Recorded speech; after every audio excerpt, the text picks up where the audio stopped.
by being in a toxic work environment and by being doubted in everything that they do, they don't have the belief in themselves again, and they tend to lose who they are. So asking them the questions, who are you? Most of them burst into tears and say, I don't know, because they have been ignored for so long. Today, my guest is Sandra de Wet-du Toit, a career and performance coach that brings a lived experience of bullying, discrimination, and rebuilding confidence. And today, she's sharing practical steps that you can use to set boundaries and reset your career. Sandra, thank you so much for joining us on After 50.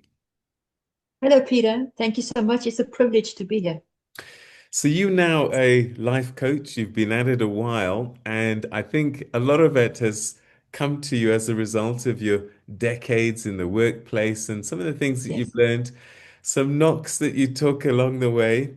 And we're going to explore some of those on our chat now. But you wrote some interesting things like finding your voice. And I wonder for you, what changed in how you showed up at work and in life? Peter, some might think that when you say finding your voice, it means that you have to speak louder or being tougher. But it's not about the volume of your voice. It's about being true to who you are and not to be the person that everybody expects you to be. Like you said just now, I've been in corporate for 35 years in the IT industry, and I've experienced my fair share of toxic workplaces, from being sexually harassed, discriminated against, and being gaslighted. And because of that, your self-doubt goes through the roof. Um, I did career coaching with the employees as well, and I found that the majority of the people were buckling underneath the workload, and they did not have the support of their management. Um, I decided to become a life coach because I knew I could help the people out there. And I knew that my speciality would be corporate professionals suffering a toxic work environment.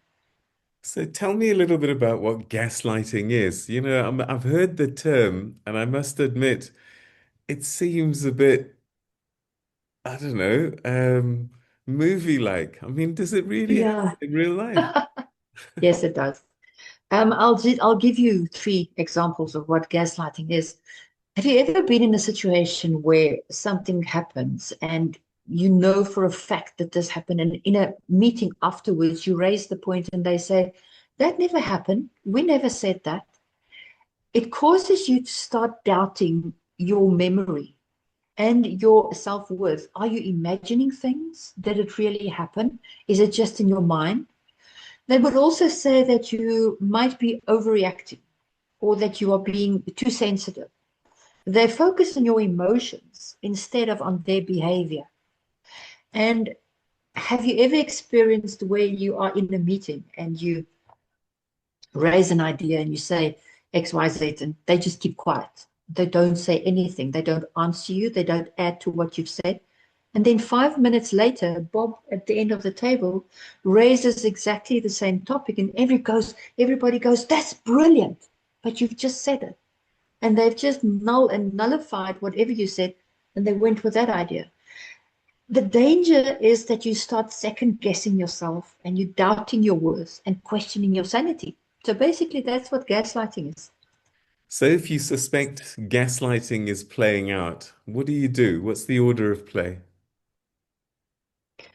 I would say stick to the facts and not on the emotion or the feelings. Whenever you suspect, we said document everything, because otherwise it is a he said, she said scenario.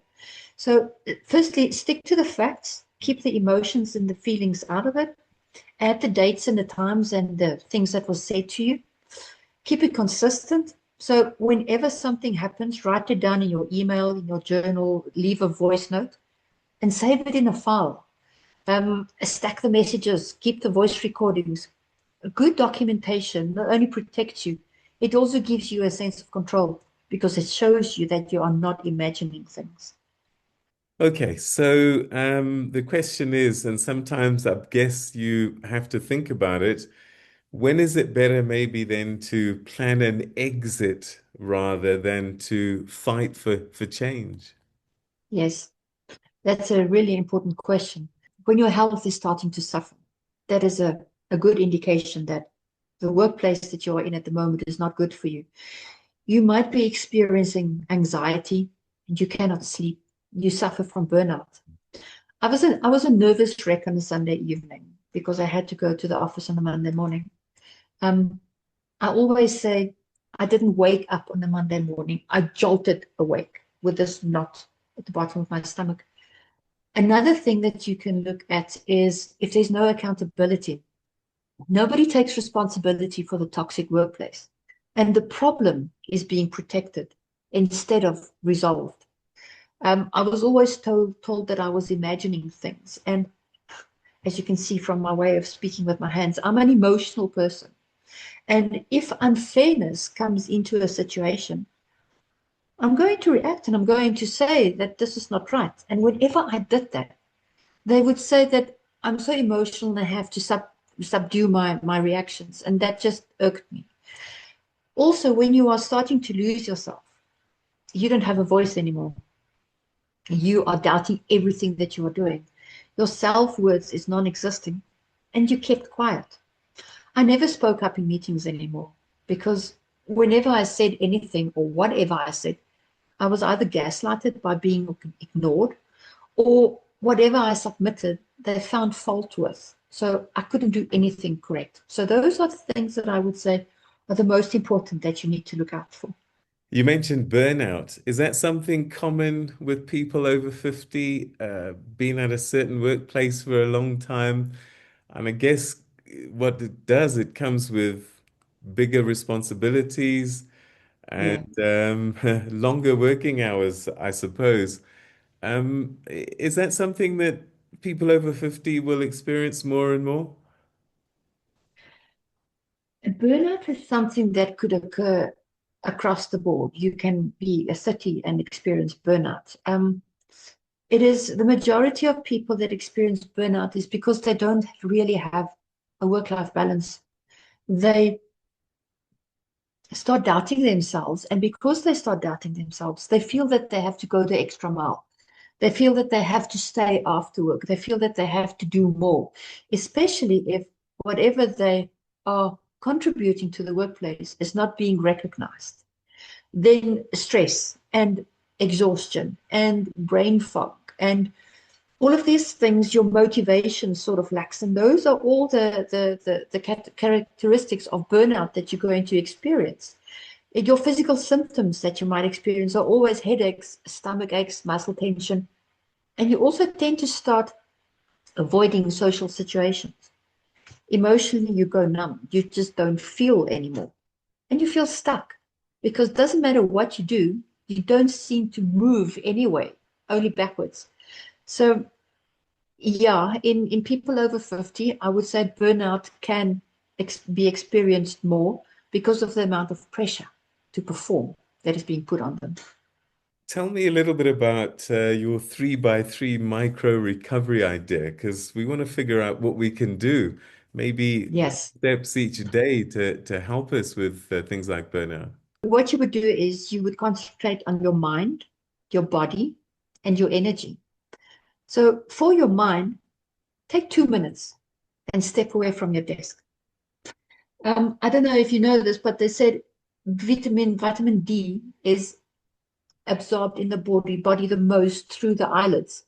So take your 2 minutes, go and stand outside, put your face into the sun and just close your eyes and absorb the vitamin D that is being put through in your body. You get outside, you can focus on being grateful for that 2 moments. So that is my recommendation for mind. For body is most of us sit in this chair more than 8 hours a day. Move. Do stretches while you're sitting in your chair. Get up and shake it out for 30 seconds, just so that the blood flows through your body on a regular basis. And then for energy, you have to protect your energy. You have to learn to say no. That is a really, really important thing. Take your lunch hour and go and sit outside. And do all of these things without feeling guilty. That's the key, without feeling guilty. Okay, so you talked about balance in life, and I'm curious about your 90-day reset for a midlife wheel of life. Take me through that, and what do we do? Okay, so the wheel of life is broken up like a pizza. It's broken up into certain sections. And that pizza consists of 7 areas. And that is your career, your health, your relationship, your finances, your fun, personal growth, and your spirituality. And then what you do is, out of 10, 1 being very low, 10 being high, you rate each one of those sections. And by having a little dot in, say, for instance, career, and another dot in health, you connect those dots and you get like a spider's web in the circle of life. And visually, you can immediately see where the gaps are, because that little dot is going to be closer to the middle of your circle. So that is your wheel of life, and it is to build awareness so that you can see which areas you can improve on. Another thing that you can do is they call it energy zappers. Have you ever walked into a room and you've socialized or talked to a couple of people, and all of a sudden you totally feel drained? So once you have identified what or who is draining your energy, you can decide how you will reduce and remove that drain. Either go and talk to somebody else or remove yourself from the situation. Every small win here can have a huge impact on your day. Another thing that you can do is you can set a boundary. We just spoke about saying no. I want to show the importance of this. Think about it. Every single time that you say yes to somebody else, you say no to yourself. So it takes away the things that you have planned for yourself. It nullifies and voids them, because now you've said yes to somebody else. Don't say yes out of habit. Reframe it. And once you clear this boundary and once you start saying no, the people are going to understand where your limits are and where your boundaries are, and they're going to respect that. One micro pivot that you can do is change one small thing in your day. If you are used to doing everything yourself, start delegating certain tasks. Take a lunchtime walk. If it works, build on it. If it doesn't, tweak it and try again. But those are the things that you have to do in this 90-day plan. Have you got a case study maybe? Don't mention their names, that maybe can give us some hope of this is what it was Yes, like. You go through this process, and this is what you can expect on the other side. absolutely. I'm currently working with a client, let's call her Sarah, that was in a male-dominated environment. And that unfortunately, they looked down on women. And whatever input she gave was never validated. So she was on the exco of the company and she was undermined, frowned upon, and it made her feel like an imposter at the end of the day. So we worked on her 90-day exit plan to get back her self-belief so that she can remove the self-doubt, build her confidence. And by giving her some tools, she determined that she needed to leave the toxic work environment. Today, she's in a position that respects her input and that values her contributions. And we are working on a career coaching to make her even more efficient. So she now has a job that values her. She has time with her family and she's growing in self-belief. So choosing to leave a toxic job is not a failure. It means that you are choosing to take back your life. And in the process, she gained relief, energy, and confidence. So there may be some business leaders watching right now, and they're managing teams. What one thing do you think that they can do this week to reduce this psychological harm in their teams? Yes. From a leadership point of view and from a management point of view, the norm is to tend to tell the people what to do. But if you start asking and not telling, the people will really listen. So instead of saying in the morning, how are you? What about if you say, what is draining your energy and how can I help you? And then you have to keep quiet and then you have to listen to what they say. It is really important to give them all your attention, to really listen, because there's a difference between hearing somebody and actively listening to a person. And then give them space to speak and validate what they share, because it's not easy to share whatever's going on inside you with management. And it reduces the stress for the employee and it builds the trust. So if you as a leader do this consistently, you will notice the engagement and the performance improve almost automatically because your employees feel seen and valued. You see a lot of clients, and I'm particularly interested in those plus 50. What sort of questions are they bringing to you? What is making people midlife plus 50 feel or on edge? The one big thing that I can share is that they want to feel like themselves again. Because by being in a toxic work environment and by being doubted in everything that they do, they don't have the belief in themselves again. And they tend to lose who they are. So asking them the questions, who are you? Most of them burst into tears and say, I don't know. Because they have been ignored for so long. I have the example of my grandmother. My grandmother was deaf and she refused to wear hearing aids. So whenever we would come and visit my mom, Gran will be sitting in a chair in the corner. Now, because she couldn't hear, she couldn't participate in the conversations. And at the end of the day, she was being ignored while sitting in the corner. And that is exactly what is happening to the people over 50. They want to feel validated again. They want to feel that they make a difference, that they are important to somebody.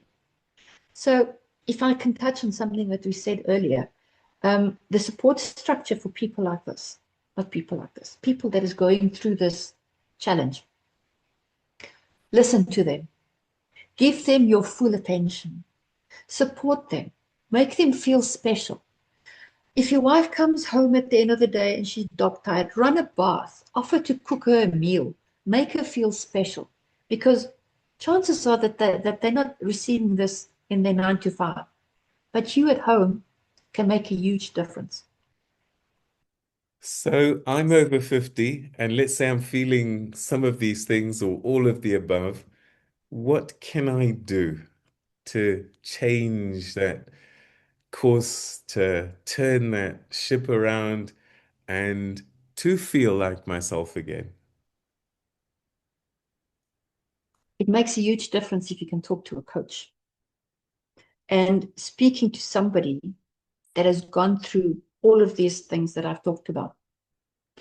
So being a voice for people that has gone through a toxic work environment and giving them the tools. I always say, I don't tell you what to do. I ask the questions and you get to your own solutions. You solve your own problem. Because while you're in that situation, you've got a one view to the window and you can't see outside. But just by asking questions, I give you certain alternate ways to look at your situation and you come up with your own solution. All right, and perhaps finally, you have a number of resources available. Yes. Where should one start? How should they work with your resources? I would love to give the audience a 30-minute free coaching session. You do have the link to my calendar. I suppose you're going to share that later on. So please feel free. You can see my availability in my calendar. You can go ahead and you can click and book your 30-minute session for free with me. Then I also have an online community that is also free where you can register on. In there, you will find articles and free resources that I've created, as well as a 47-module Breaking the Anxiety Loop online course. And then apart from that, I have 2 in-person coaching courses. The one is Rise Above, which is totally focused on the toxic work environment. And the other one is Power Up, about burnout recovery. And both of these are the two signature 90-day courses. Sandra, it's been a pleasure talking to you. Thank you so much indeed for giving us some valuable insights and some things that we perhaps are not aware of, but are feeling very greatly. So thanks so much indeed for the chat. And I will show on the links below where they can get hold of you and how they can empower themselves. Thank you so much, Sandra. Peter, it's been an honor and a pleasure. Thank you for having me. If you recognize yourself in this conversation, please remember you're not broken. You're just at a decision point, and Sandra's resources and courses are linked below. They may help you. In the meantime, comment, reset, and share one boundary that you'll set this week. And if you haven't already, please subscribe so that you don't miss out on future episodes. Hit that bell button now. After 50, thriving in the second half of life. I'm Peter Ndoro. Until the next time, bye-bye.